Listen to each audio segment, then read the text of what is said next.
I'd like to call this meeting of council for Monday, April the 10th to order. May I have a motion to adopt the April 10th, 2017 regular meeting minutes as presented? May I have a mover? I'll move the agenda. Oh, the agenda. My apologies. Yeah, the agenda. Councillor Thompson, Councillor Ross, all in favor? Anyone opposed? So carried. Next. May I have a motion to adopt the March 27, 2017 regular meeting minutes as presented? Councillor Thompson, Councillor Ross, Discussion? Councillor Tripp. Your microphone's on. No, you're right. It's just a very, very minor thing. Get to page 5. And it says suggestion from Councillor Tripp regarding the recording of council in camera. I believe that would make better sense if that was in camera meetings, not minutes, regarding the recording of council in camera meetings, recording the meetings. So it would just be that one word there. Minutes to be changed to meetings. Sure, I'll second it. Okay. That's just a housekeeping item. Yes, just a minor. Okay. All in favor? Anyone opposed? So carried. Okay, moving on to, there's no So we have to adopt the amended minutes now. We voted on the amendment. Councillor It's just a housekeeping issue, so we're not, well, I don't think we need to, it's just a wording. Unless you want it amended, we can. Did you want it amended? Well, it would make more sense for, just for the record, because the way it sounds right now is that we're recording minutes instead of recording meetings, which was what the conversation was about. Yeah, do you want to change the word minutes to meetings? Minutes to meetings. Yeah, so that's just a minor housekeeping thing, which we always do. So if you want to amend the agenda for that, or the minutes. It's just Robert's rules, Mr. Mayor, just wanting to follow Robert's rules. Your Worship, I think that basically what would happen there is Councillor Tripp did the suggestion, and as long as Councillor Thompson, who made the motion, took it as a friendly amendment, you wouldn't have to do an amended resolution. It would be just as amended and then carried. Exactly. Council so wished. Okay. Thank you. All right, moving along to our written reports from council. So the recommendation is the written reports of council submitted to the April 10, 2017 regular meeting be received. May I have a mover, please? Councillor Thompson. Second to Councillor Ross. Councillor Tripp. Thank you, Mayor Conrad. Yeah, I just wanted to point out a couple of things. I had mentioned in my report about the Seniors Wellness Center in Kelowna, and we had discussed this today at our briefing, and I hope that we can keep maybe some pressure on the Interior Health to get some funds to bring something like that here. The Seniors Wellness Center, they got this thing going up in Kelowna, and they sent out a press release saying this is a great thing for Kelowna, but we have so many seniors here in Grand Forks that I'm sure it probably makes up close to 30% of our population. So I'd like to see if we can somehow just keep rattling their cage so we can get this maybe some kind of money for something like that to happen here in Grand Forks. The other thing I did just want to mention was that I had put forward verbally at the last regular meeting about that I was going to be bringing forward a motion to audio record in-camera meetings, and that notice of motion wasn't submitted in writing by me in time for it to make it to the committee of the whole meeting this morning. That's fine. I'm good with that. I have submitted it now, and at the next committee of the whole, I'm hoping that this will make the agenda so that we can discuss it as council together then. Thank you. Councillor Thompson. Thank you, Your Worship. Through you to Councillor Tripp. Can you speak a little about what the services that are being offered at the Seniors Wellness Center in Kelowna for the benefit of those who who don't know or who are watching and would like more information? I believe that there's a number of services that are being provided for them there. It would have to do with holistic care. It would have to do with the amount of exercise that they get. It was there was food planning. There was, I think, combined medication services planning, because oftentimes seniors are on lots of medications and they need maybe some integrated, looking at that integration of the different medicines and vitamins and all those kinds of things that they're taking. So it was a very holistic approach in this senior center, and of course obviously it's meant to prolong seniors' health and wellness within a community, and so that they're not necessarily going to have to go into some kind of a care situation, a home situation, before they absolutely need to. And I just really think that we would benefit from something like that in our community. Thank you for asking that question, Councillor Thompson. Councillor Butler.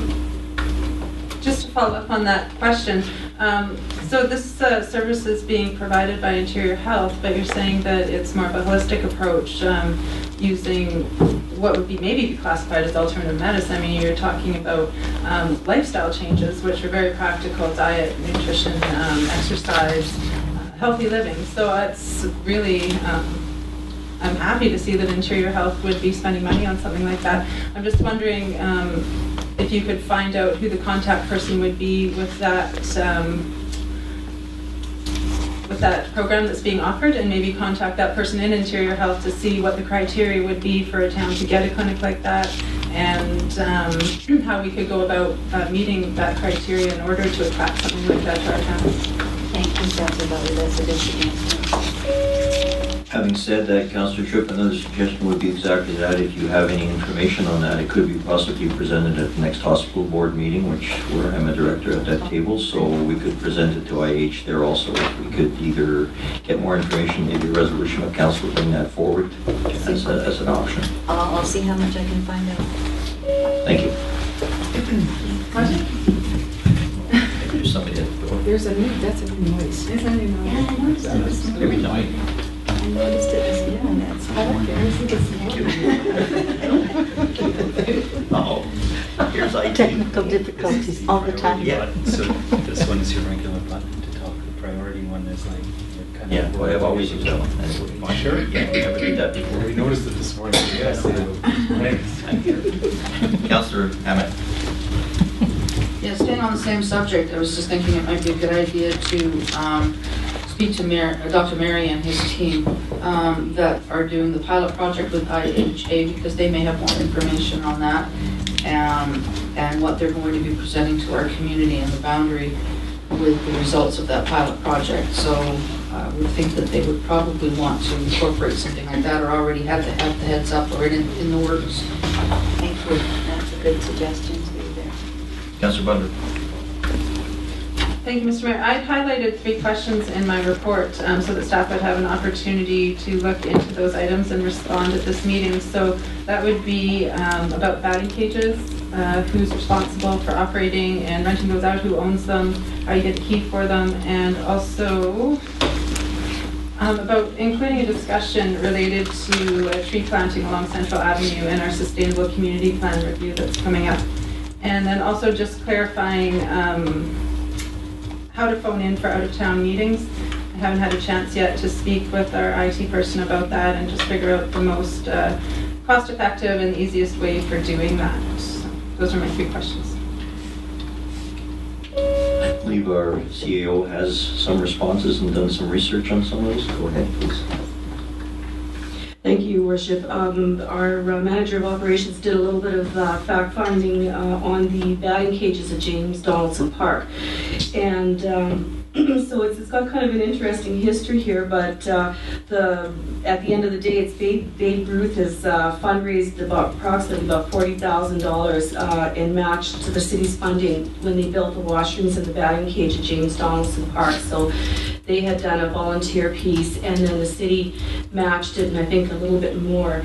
And then just kind of over and above too is that Babe Ruth also purchased the pitching machines. I believe they purchased them out of Seattle some years ago, and so they are basically the sole ownership of the pitching machines. So although the partnership with Babe Ruth and the city is with the batting cages, the pitching machines are not ownership of the city on that. So how do we go about accessing them? Is the question. Well, Your Worship, what I would suggest is that maybe as far as the Recreational Commission and maybe the other partners around at the table, maybe get together and talk with these volunteers, because I don't think it would be fair just to say that we're all going to be using it. So I think that there has to be some dialogue that happens before we could even venture saying, like, you know, you could use the batting cages, but if you don't have the pitching machines, I don't know if the batting cages will be useful. So I think that there has to be a really good open dialogue with the volunteers, because they did earn the right to have those pitching machines. So,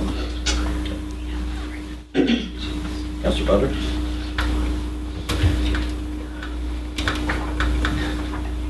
oh, sorry. So just to follow up on that then, who would set up a meeting with the Rec Commission, Babe Ruth, and the city? I mean, I would be happy to do that if staff don't mind. Or staff could do it, it doesn't matter to me, and hopefully that wouldn't require a motion of council, but it would just be really nice to see this facility utilized.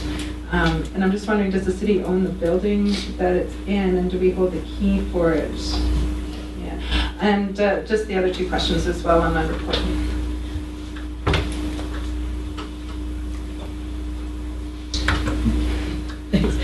Your Worship, I can check with the manager of operations and see if there's something that we could set up. I think it would be a threefold, because the Rec Commission is asking for this, and we also have, you know, somebody that's dearly done the volunteer and raised the funds in that. So I think it has to be a really even conversation on that one. So I can check with Mr. Reed on that. And I think the manager of development and engineering has some information with regard to the trees. Go ahead, please. Yeah, we've been working on a tree policy for about a year and a half, so it kind of gets pushed to the back burner every time other things come up. But so we're working on a tree policy for trees on city-owned property. We're working on a tree bylaw for trees on private property, and we're also going to be including portions in the SCP review for form and character as well as environmental issues. So we're on it. It's just we want to do it right. We want to make sure that the policy, the tree policy, is going to match obviously the OCP once it comes around. So I'm not sure if you have anything else to add on that. Okay. Thank you. And the IT. Or Deputy Manager. Sure. So, thank you, Mr. Mayor. Mr. Gates and I explored the option of tying actually the phone system into the speaker system here while people are calling in remotely. It always depends of where you are. So previously we only had to deal with cell phone call-ins, right? And it was pretty straightforward. Yeah. So with you being out of the area, like the best solution that I have found to dealing with South America was always Skype to landline or calling. Like it's really not bad, because then you would be able to dial into this phone system, and you'd be properly on speaker, plus you'd also be hopefully able to record through it in the same way, right? So you could hear everybody here properly when you're not in the office. So from our opinion, that's the best solution. We still have to fully test it. There was a couple cables missing. We didn't have everything in place, but we would have made it work the old school way with holding a mic at the phone. It would have worked. But that's the better solution than trying to do a cell phone to cell phone call or something like that. Oh, really? So the WhatsApp wouldn't work? Well, WhatsApp would work great to one particular phone, right? Like, but you're calling a cell phone. So now trying to tie that into the system or so would be another challenge, right? Okay. And for simply having a cell phone holding that up for a speaker is. You wouldn't hear good, okay. Everybody that speaks, and you also wouldn't be able to sound good. Okay. So that's my concerns there. Yeah, just to weigh in on that one, I do have the WhatsApp on my cell phone, but after speaking to IT, that was the better option. So whatever reason, the cables weren't available and it just kind of didn't work out right. That was the final outcome that particular evening, so. Well, we would have been able to have it on the speakerphone itself. Exactly. Yeah, we just wouldn't have been able to have the sound system right. Yeah, the arrangements were there. It was just, I guess it just fell through. There was a miscommunication somewhere, so. But we'll get it right next time. All right, all in favor? Anyone opposed? So carried. Moving on to the verbal report from Council Representative, Regional District Kootenay Boundary, which would be myself. There is no report because there were no meetings. Unfortunately, the BEDC was canceled, the stakeholder meeting was canceled. No reason was given, but they were both canceled, so there's no meetings. And even the Committee of the Whole is apparently being canceled coming up. So I don't know why, but any other information can be found on the RDKB agendas on the website. So may I have a motion to receive, nothing to receive? Motion to receive nothing. Second, Councillor Thompson. All in favor? Nothing is nothing. Carried.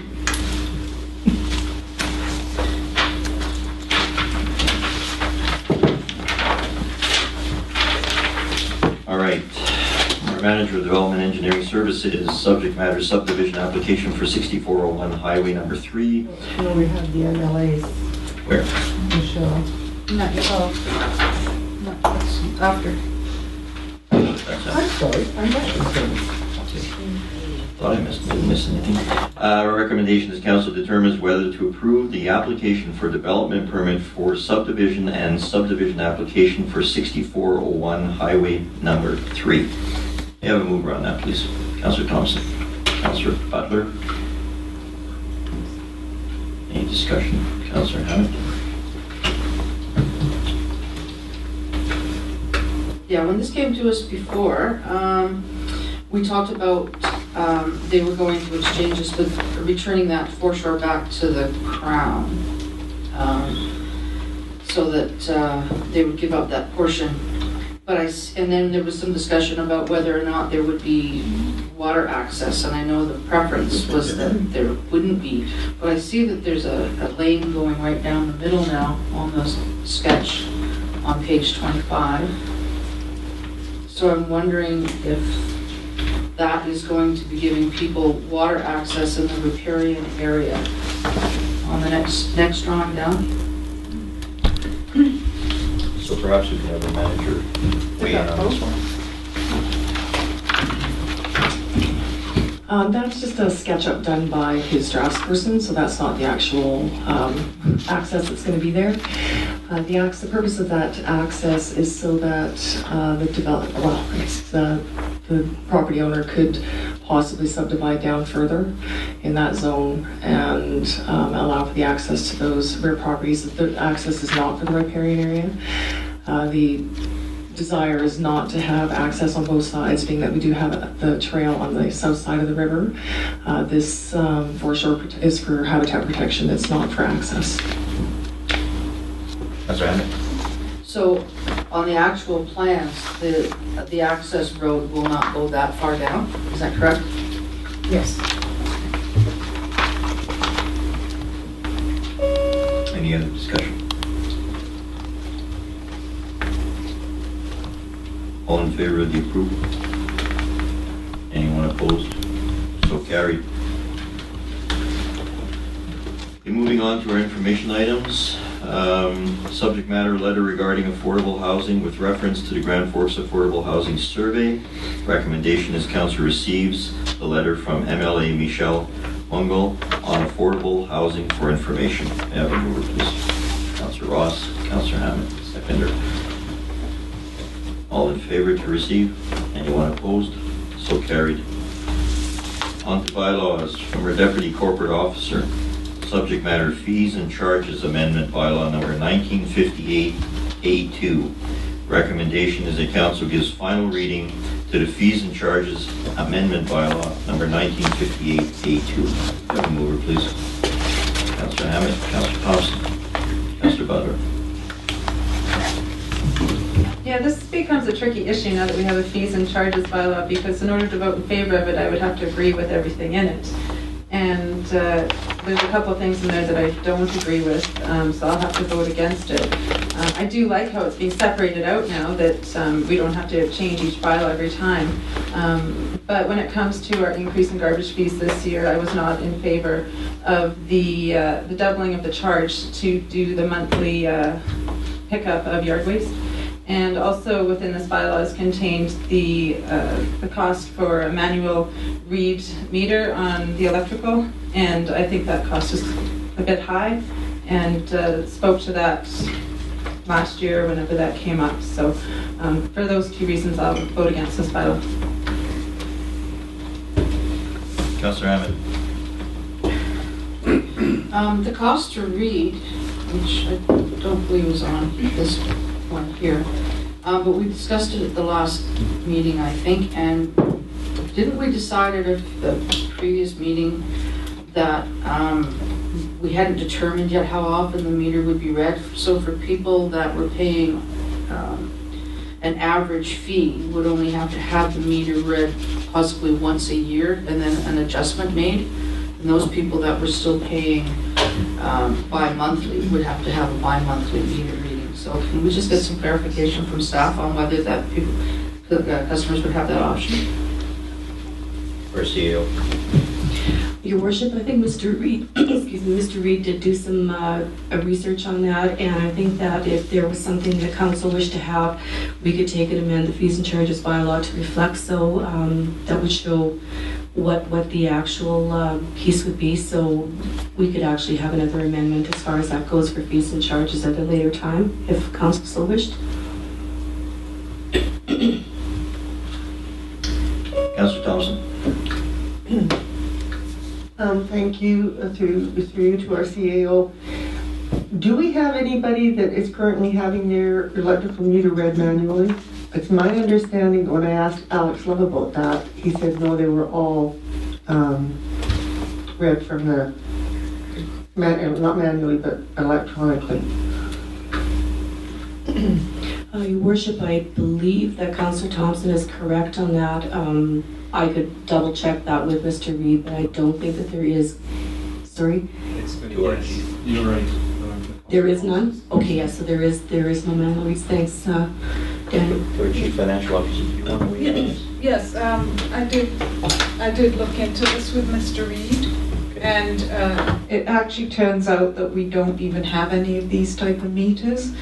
And so he had suggested that when we do the bylaw the next time around, we can actually remove this entirely. So, and we never have billed for a meter reading with these because we don't have any. So. Thank you. Thank you.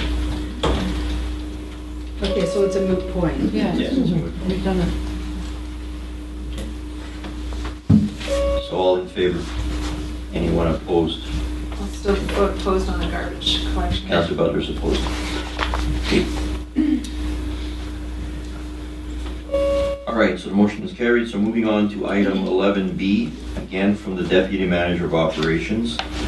Subject matter, Bylaws 1798A1, Garbage Regulations and Rates Amendment Bylaw.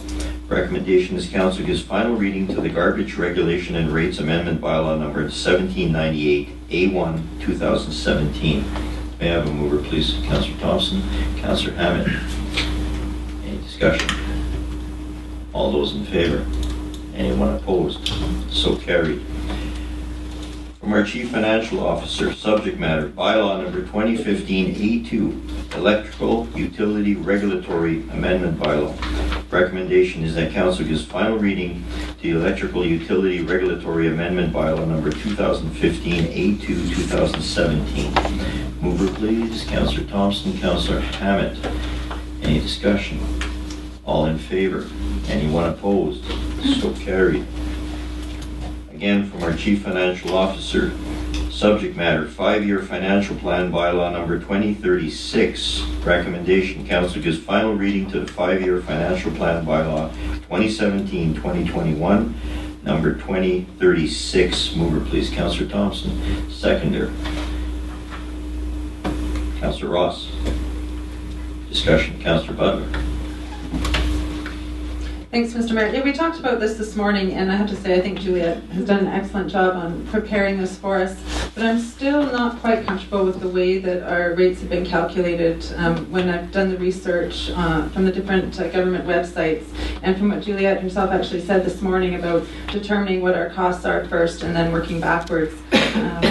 I prefer to see them prepared that way. Right now we're saying that we're giving a 3.5% increase, but that's not on the tax rate. The tax rate itself would actually be increased by about 5%. It's a 3.5% increase in the overall revenue collected. And we've said that, we're doing that to meet a 50% replacement on our assets.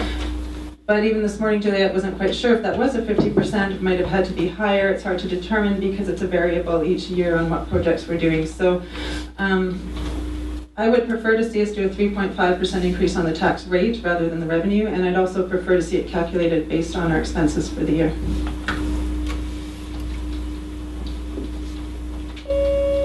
Any other discussion?